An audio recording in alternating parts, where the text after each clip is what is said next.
So I suppose this is is it an official second podcast, is it? Or let's call it a soft launch. A soft launch of a second podcast. If it gets majorly rejected, we'll have to carry on. So I mean, if you haven't seen it, do click back to our previous video.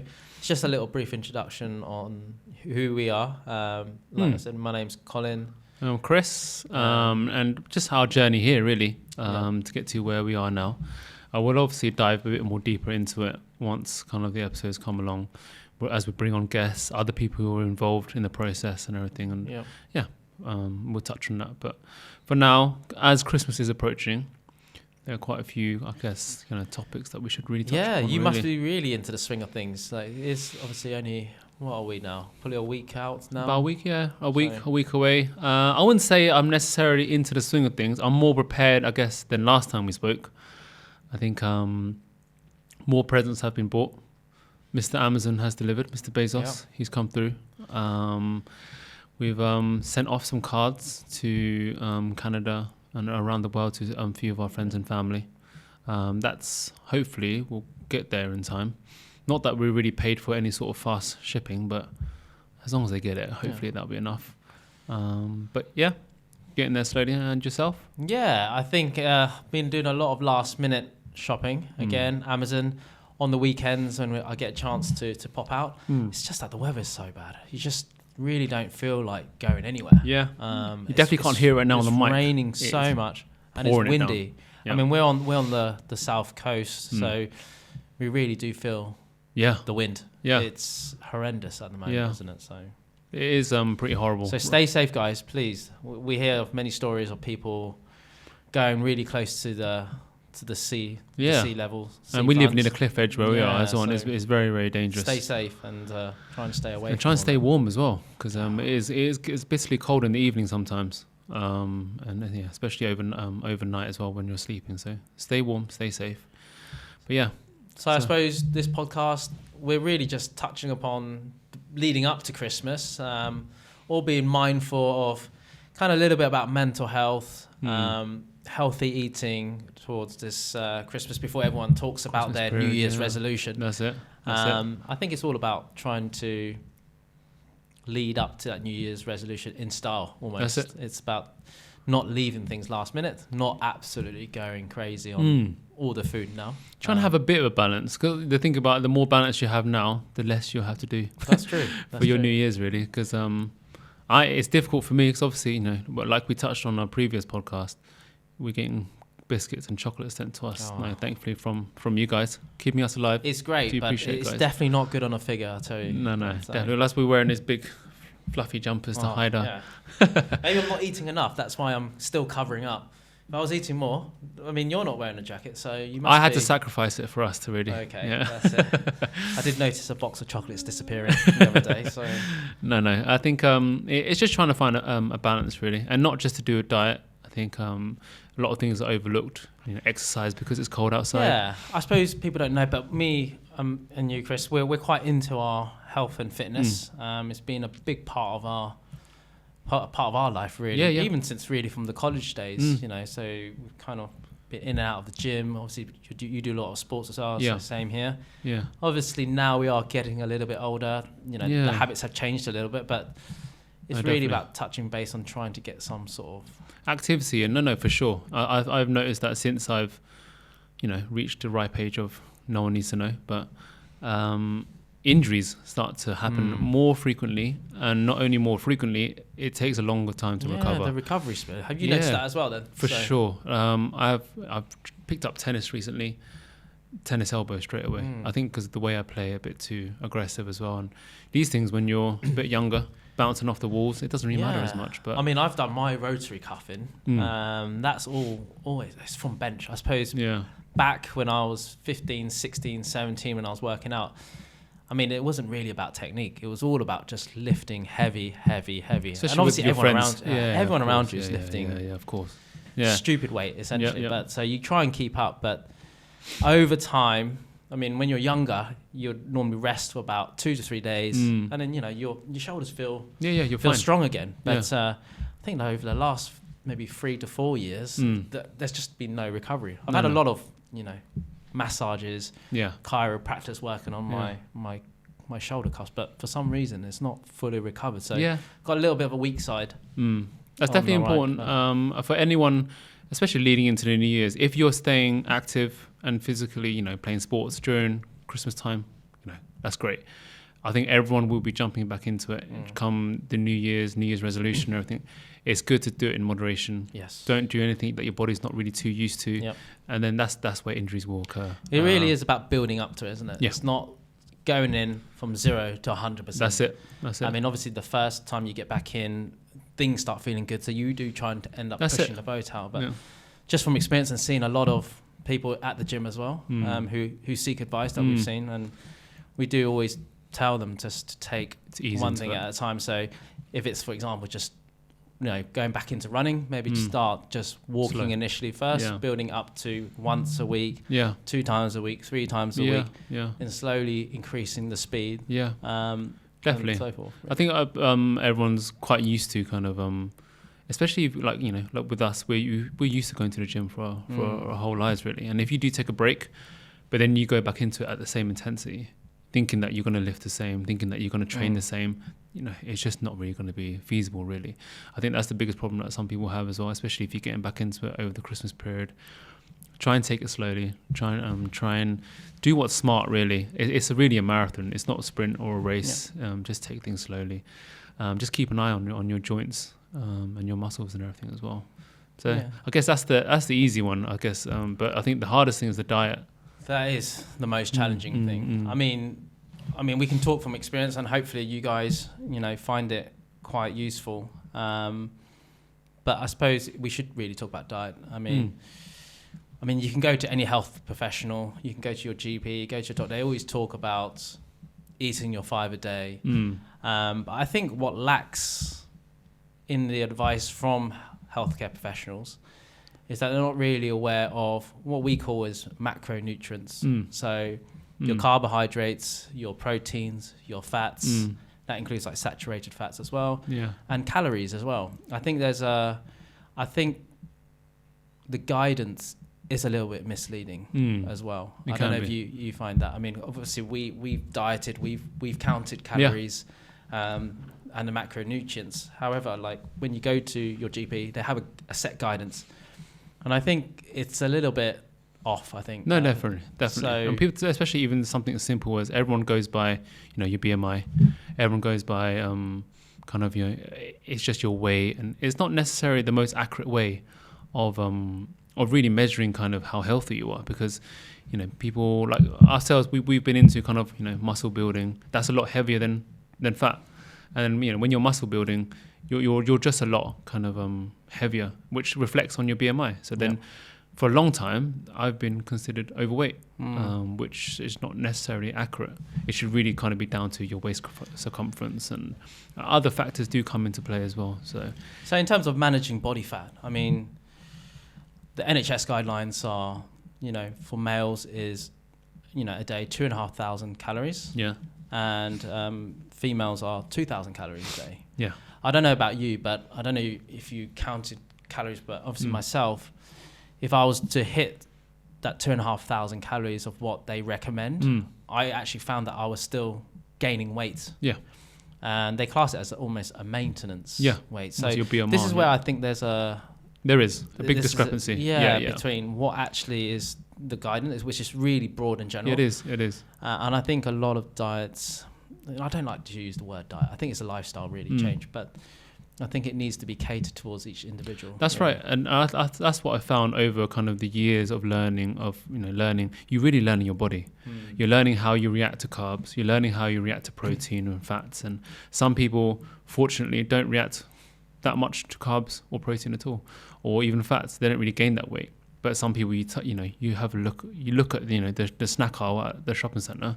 They gain weight straight away. Yeah. So everyone reacts differently. So a lot of these kind of BMR readings that you see, or your daily recommended caloric intake, it's not necessarily the most accurate because it is based on a lot of generalities, and it is a good kind of guideline to start off with. But I think it's something that you need to really look into yourself and see how it affects everyone very uniquely. Yeah, I think to to get back into how to even work out your calorie intake or what your maintenance calorie is. What I used to always teach people is get a diary out, write down all the foods that you have on a day-to-day basis. Do that over a week. I know it can be a bit of a pain, but with each meal, if you just write down, work out kind of how many calories it works out for each meal, and then just write that down for a whole week. And then right at the beginning of the week also is you should really measure your weight. Yeah. And then just see over that week, just to see if your weight moves up or down. Yeah, and react to it, yeah. If it doesn't, then you kind of worked out a ballpark figure of what your maintenance calorie is. And then it really is as simple as, if you're having on your food diary, works out around about 2,000 calories, for example, then all you need to be is in calorie deficit. So that could be just reducing your calorie intake by maybe 100 calories a day. Yeah. But obviously you need to do stuff slowly. Yeah, so, very gradually. A lot of people try and do it on a day-to-day basis, like Monday, I'm going to reduce 100, Tuesday, reduce another 100. It doesn't work like this. It's not realistic, no. What I always suggest is when you reduce those calories, stick to the same food again for the whole week until your weight maintains again. No, definitely. And then once it maintains, then reduce it for a further 100 calories. Obviously, you do need a set amount of calories just for your day-to-day functioning. So it is really important. And I do suggest, if you haven't got, like a coach or anything like that, just like a gym coach. Yeah. A lot of them do nutritional plans as well. They take measurements. They give you a guide. It is important to seek those people's advice. You shouldn't just really do it on a whim. Especially when you're first learning it. And, like you said, when you initially start counting calories and everything, it is quite daunting, but it does get easier. You can then look at, a spoon of rice and kind of gauge how much that is. And it's very important to kind of seek that sort of advice from people who've kind of been through it, because that is where they've kind of, put a lot of effort into learning the kind of habits and the patterns that you kind of see, and how they react to certain calories and certain protein and so. But there is, I do know that there is, there is a good... and the app, for me, for example, sometimes I find it hard to work out, how many calories is in a banana.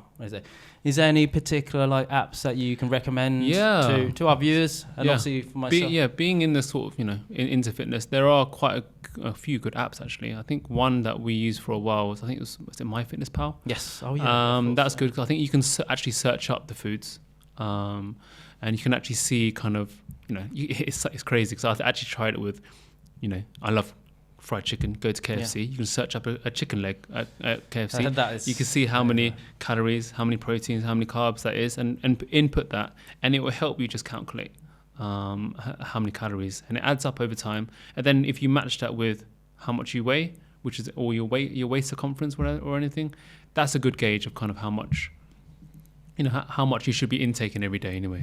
But I think MyFitnessPal is a good one initially. I think if you're looking to really calculate your almost your maintenance calories, your BMR is a good one as well. So online you can look at BMR calculators. Again, touching on what you said before, it is quite broad and general, but it gives you a rough idea of how many calories you need just to maintain your day-to-day sort of, waking up and just day-to-day activities. That's a good ballpark figure to start off on. Then you can plus or minus from there onwards. Yeah, I think if you can keep it really basic if you really wanted to. I mean, you can just look at your plate of food. You should always have a portion of carbohydrates, portion of protein, portion of fats. You can really start from the really basics. Yeah. Well, I don't think we expect many people to kind of go into counting calories or anything like that straight away. But I think that's if you're kind of moving towards, muscle building. Yeah. I think as a general rule, if you're eating everything in moderation, you're sticking to your 3 square meals a day. And obviously if you need to snack in between, it's on healthy options, such as blueberries, raspberries, a portion of nuts, Greek yogurts. Yeah. That is really kind of where you need to start, really. Yeah. I mean, they always say, 60% of your plate should be carbohydrates, 20% protein, 20% fats. If you go with that first, 3 meals a day. It's a good benchmark to kind of start. Yeah, it's a good benchmark for anyone who's just getting into fitness, I suppose. Yeah. And it's really good then to...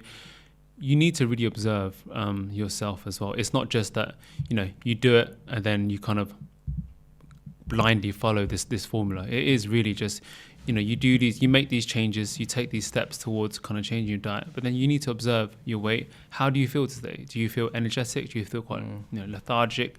Do you feel like you've consumed too many calories and then your body is working overtime to digest it? You do need to observe that as well. But how about all those people now? I mean, obviously we know it's Christmas coming up now. Amount of chocolate, like I said, is coming. I mean, what would you normally advise? Would you advise, is it okay to have the odd chocolate pieces or treats? Yeah. Well, one of the biggest misconceptions is it's, fats and a lot of carbs that causes you weight gain, but it's actually a lot of sugars, your soft drinks, your chocolates that we're getting, biscuits that we're getting now. Ideally, you should try and eliminate as much as you can. Every now and again is fine, but it's all within moderation as well. And then you need to see how, your blood sugars react to it and how you yourself react to it. Because consuming a lot of sugars, you see your energy just spike. And then all of a sudden, and a half hour, 45 minutes later, you'll just flatten out and then you'll feel really tired again. So it's not good for you, even just your day-to-day activities as well. But moderation, like I said, again, we keep talking about everything is fine in moderation. That's it. And you have to enjoy yourself. You have to enjoy yourself. You can't live that. I mean, you can't have it for all your snacks, have chocolate, peanuts, for example. Or nuts, but, one of the treats a day, it can be. There's healthy alternatives. There's obviously dark chocolates. If you can get the higher concentration in cocoa chocolate, for chocolates. That's it.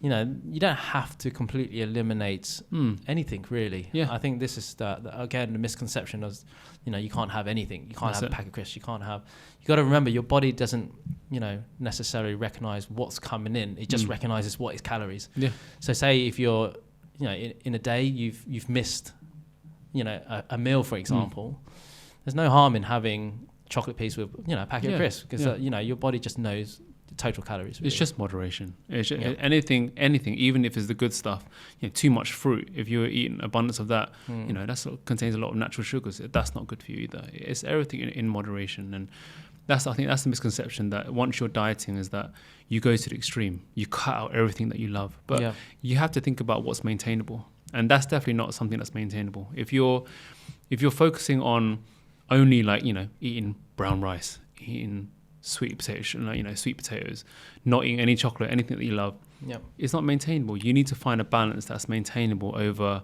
6 months, 8 months, a year to create a habit that will last a lifetime. And if you're going to cut out chocolate or everything that you love, how long is that going to last you realistically? Well, maybe 3 weeks, 4 weeks, and then all of a sudden you crash. And that's what we see mostly with our patients who are trying to lose weight. Because we do give out a lot of advice to patients who are trying to weight manage, trying to get healthier. And I think everyone goes onto these crash diets. And they go into these crash diets that just... You're setting yourself up to fail, really. You are. And I think everyone expects...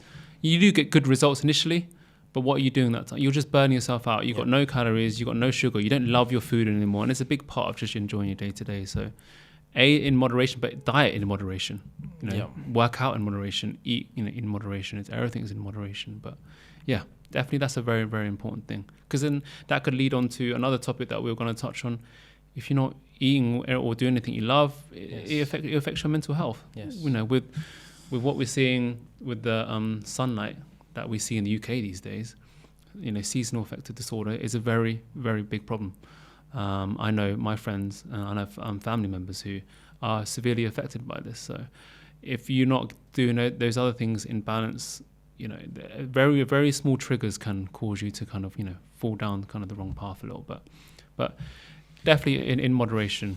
So, I mean, obviously this time of period, especially in pharmacy and other healthcare sectors, we normally say kind of December, first few weeks of January tend to be the most busiest and stressful moments. So I suppose we can touch upon things that you can do, about how to manage mental stress or mental well-being. What would you? I would definitely say, I think something that's kind of overlooked a lot is try and stay in good company. I think what people normally do is they withdraw and then they try and solve things on their own. They try and solve things and just try and find a way through the darkness by themselves. And if they're a lot of stress, a lot of anxiety, then they try and, you know, figure things out themselves, and then they'll present themselves back into, you know, into their social groups and stuff like that. But that isn't always what we've seen is the healthiest option. Yeah, you need to surround yourself with the people you love. Yeah, being around friends and family, we do find that is really the biggest thing. I mean, in our industry, we see a lot of elderly people coming in with no family at all. You know, that's why a lot of them just end up coming into, you know, pharmacies. Or pharmacies. calling us up. It's they just want to be able to talk to someone. Like I said, there's a lot of people have fond memories of Christmas, and then all of a sudden, you know, there's no one around them no more. So it really is important to kind of surround yourself as definitely. much as possible with. Yeah, and you know, go for walks, go to kind of busy areas. You know, seeing other people helps a lot. Staying recluse in your house. We see a lot now. A lot of our patients as well, they work from home. You know, working from home, you don't necessarily have any interaction with anyone besides over Skype, over, you know, Zoom calls, and you're just sitting isolated in your room. That's not always the healthiest option. I mean, have you found? I mean, I've seen it in the pharmacies I have, that since COVID, you know, obviously, people working from home, people have really isolated. The mental health has really deteriorated over this period. No, definitely. Have you seen that? We've definitely seen that a lot. Unfortunately, we've seen, you know, an uptick on antidepressants prescribed, and, you know, people, because they're working from home, there's no longer a reason to go out. It sounds great initially, but, you know, leaving the house, going to the office is a good way of just being outside, socializing with people, and then it gives you a reason to really just be out. And the problem is with people, when they sit in their house and all they do is work, and in the evenings they don't really have anyone, it's very difficult for you to kind of pull yourself out of it if you do get stuck in a bit of a spiral. So there's a lot of help out there if people are struggling. There's a lot of kind of support. Do speak to your GPs, speak to your pharmacies. There's a lot of apps on your phone as well, like Healthy Mind, where you can, you know, be connected with kind of, you know, consultants and you know, counselors and stuff like that, and anyone just to speak to. Do reach out, and, you know, obviously don't suffer alone. Definitely. Yeah. So I suppose that's a part of it. I mean, we will obviously dive into that at a later stage in another podcast. I mean, we are aware that mental health is a really big topic at the moment, and to be honest, I think a lot of healthcare professionals, like GPs, they don't really specialize in that. So it is it's a bit of a grey area in terms of, and what I think is that the antidepressants are too easily prescribed at the moment, and even at a young age as well. Which but is I not think good. that is really just down to probably lack of education. I mean, mental health now is definitely more, people are made more aware now. Yeah, these more days. prominent for sure. Yeah. And I don't think we've caught up with training. No. But so, to be honest, if we'll probably look to try and if we can get someone on. Yeah.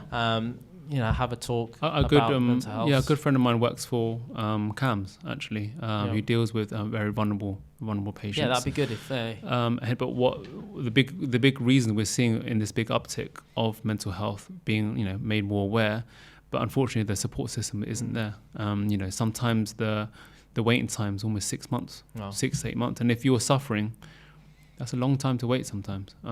So.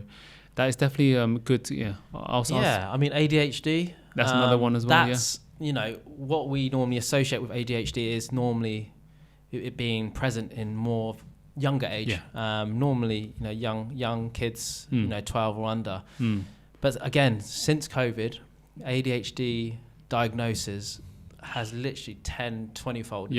And in a lot older adults as well. So we're seeing adults up to aged 30 plus that are now diagnosed with for the ADHD. first time. So this is a massive thing at the moment, and you know, we're not sure the reasons behind it, but obviously, you know, isolation is a part of it as well. But yeah, I think, like I said, we would look to get some professionals on that can discuss this topic in more detail. So definitely. obviously, stay tuned for that. But anyone who's suffering through it at the moment, do reach out, speak to people. Like, let us know. You know, I know Healthy Mind is a good resource for that as well. Obviously, your surgery and do speak to your doctors about it, even your pharmacies and stuff. You can be signposted to people who can help you with healthy mind. That is really important. That there is help out there. There is help out there. So reach out to like you said, your doctors, your friends, your families, your pharmacists. This is what we were talking about in our previous podcast. Is this is what pharmacists should be able to do. Is not necessarily give they might not necessarily know exactly what to do, but they'll certainly be able to signpost you in the right direction. It's a network of support. That's what the NHS is. And sometimes your GP might not be the best person to speak to. Your pharmacist might not be the best person to speak to. But we are trained, quite thoroughly about kind of who to signpost to, the support systems that are available. So I've signposted a lot of our patients already to support networks that are out there, be it even just for mental health, or it could even just be for chiropractors, physiotherapists and everything. So it is all out there. The biggest thing we're talking about, companies, just don't suffer alone. Do reach out, don't isolate yourself, and definitely don't ever feel alone either. So I mean, what other topics were we gonna cover today? I mean, we were talking about obviously the Christmas dinners and alternative diets maybe to Christmas. But I mean, is there any suggestions with healthy recipes? Or I mean, this is a festive, almost a festive podcast, isn't it? Really? Yeah, so definitely we will touch on obviously ending on such a serious topic, but that the healthy kind of living does move on to what healthy alternatives you have when it comes to the kitchen with the holidays so fixated around food, Christmas dinners, desserts and chocolate and everything. There are a lot of healthy alternatives, really. You don't have to, when you cook your, Christmas pudding, just put that massive dollop of butter in. There are, other alternatives as well. Turkey is actually a very good high protein source of meats. And it is down to moderation. No one's saying for you to just change your Christmas meal completely to just a low calorie, almost vegan option or anything like that. It's, don't eat a Christmas meal every day leading up to your Christmas meal. Don't eat every single box of chocolate that comes through the door. We've started regifting some of it sounds quite cheeky, but rather than it go to waste or one of us feeling having to, or like we have to eat it or anything like that, we've started, regifting some of our, chocolate boxes and just passing that love around to other family members. And I think that's a good one. Definitely, there are so much kind of look on BBC recipes. Yes, there are so many good, really simple recipes. Really as well, simple, definitely was something that I didn't realize how much was out there. But anything you've done, because I know that your family's quite health. Yeah, I mean, to be honest, like we are really busy people. We not only are we pharmacists, but we actually run businesses as well. So I myself are finding it pretty difficult to even cook sometimes. So what I've actually done is started to order some food in from an external company. It's kind of more of a calorie controlled diet. You can name drop it. They might give you a sponsor. I think they're called Muscle Food or Prep Pots. I think they're called. So I get that delivered every 2 weeks, and I only use it really as a dinner. So I have my own breakfast. I make my own lunch. But really, when at the end of the day, when you're really tired, we come home late from here sometimes. We come home late, exactly. We're shooting a podcast for you guys, so hopefully you guys do enjoy it. But you just want to get home. You just want food ready for you. But we want to eat healthy as well. Exactly, and it is freshly cooked food. But then it's frozen. So I mean, I get 10 deliveries every 2 weeks. On the weekends, I stay away from it and just cook on my own because normally we get a bit of time on the weekend. But I think. Obviously, it can work out expensive, so do shop around. And I found that, to be honest, to be pretty nice. Yeah, pretty nice. Fair, I have eaten it at yours once before because we had a bit of a meeting over there, and unfortunately, I had no time to eat. And I think which one did you give me? Was it the chicken curry one? Chicken curry, I think it was. That was actually really good, and it was so easy to prepare, and it tasted very, very fresh as well. So I'm still trying a few, so I'll definitely let you guys know which flavor's best. But definitely a good alternative. I mean, I think mine on the first order it works out around about £3.50 for a meal, which in hindsight that's a cup of coffee that people go out and buy from Starbucks, which is more than that. So it's definitely worth avoiding, not completely avoiding coffee, but it's so expensive and it's so calorie dense, a lot of these coffees. Definitely, that you're better to replace it with a proper solid meal, really. But I think that really, obviously, with the expenses of that, it really touches on the idea of meal prepping. Like, if you're busy, it's during this Christmas period, everyone's bouncing about. Everyone is seeing family members, catching up on work. Pharmacies we're seeing like double item numbers just because everyone's trying to get things out before Christmas. It's really the idea behind that is meal prepping. So you do come home and you have a good, healthy meal available to you. Yeah. It's not just you go home. To be honest, when I go home and I have no meal, it's easily takeaway food. Yeah. McDonald's, KFC, whatever's simple. Whereas, if you meal prep, which we've started to do now at our house, having rice, a pot of rice, chicken, and, eggs and everything already, you can come home to a healthy option. Yeah, I mean, we used to do it always throughout university, didn't we? So on the weekend, we would kind of prep for the whole week. The only thing is with that, a lot of people struggle to eat the same foods, whereas because we were really into fitness, we were muscle building essentially. We were quite happy to stick to the same breakfast, same lunch, same dinner. So we'll be able to prep for the whole week on the Sunday. So it became very easy. But I understand majority of people don't like that, including my partner. And so having that external meal prep company that I use was a good alternative to that. Yeah. But definitely you can be creative as well. If because like a lot of people don't want to be if they don't want to pay for it, you can be quite creative about what you cook. Monday could be chicken curry. You can provide something else along the lines of that as well on Tuesday and Wednesday. You can have different meals on each day, different sauces and everything. But how about for people that maybe, as we're aware, the economy is struggling a little bit. People are really struggling to buy food and maintain a healthy diet.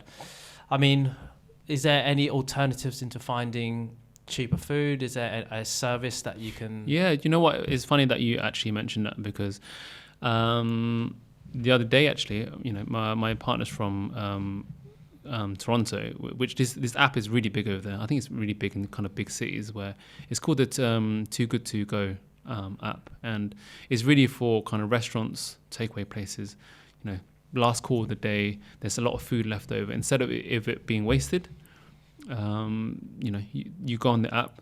Like, for example... Is there any healthy options? I mean...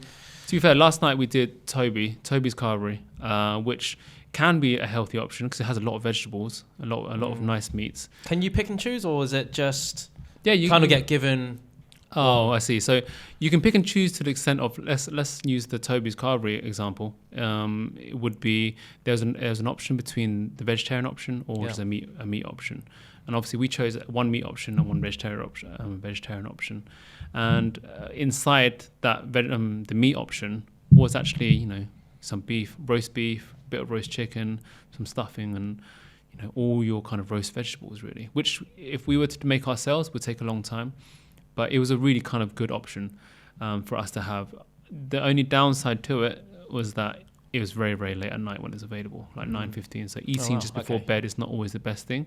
But if you go home and you put it in the fridge and have it ready for the next day, just to heat up in the air fryer or something, it works out perfectly. Yeah, I mean, we're talking about obviously healthy diet. I mean, obviously you can reduce the quantity of potatoes or split that upon amongst 2 people, 3 people, and then you've got the meats and veg as well. Obviously, if you're vegetarian, and there was, like you said, a veggie option, wasn't there? So it can be healthy. Obviously, at the moment, I think, especially where we are, it probably tends to be more fast food takeaway options. There's a lot of fast food and fast food restaurants, unfortunately. But if you live in a bigger city where there are more options, there's even things like Subway, which can be considered takeaway, but it's a good healthier option to compare to I think that one of the options last night was a Chinese takeaway, which can be quite high in kind of salt and oils as well. So there are cheap are we options looking out at there. What kind of discount are you talking about really? Is it like 50%, 60, 70%? I would say even more. I'd say about 60, 70%, which is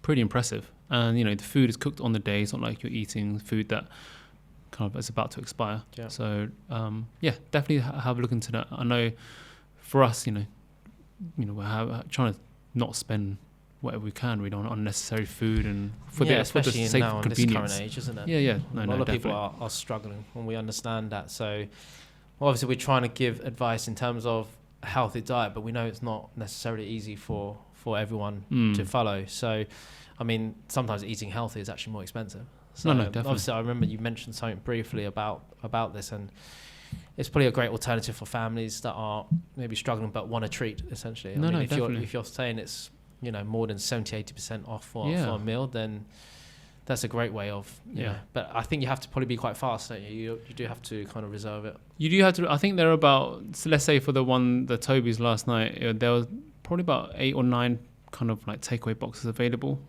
In that, it's really heavy, full gravy chicken. Really, really good. But yeah, you do have to reserve it on the app.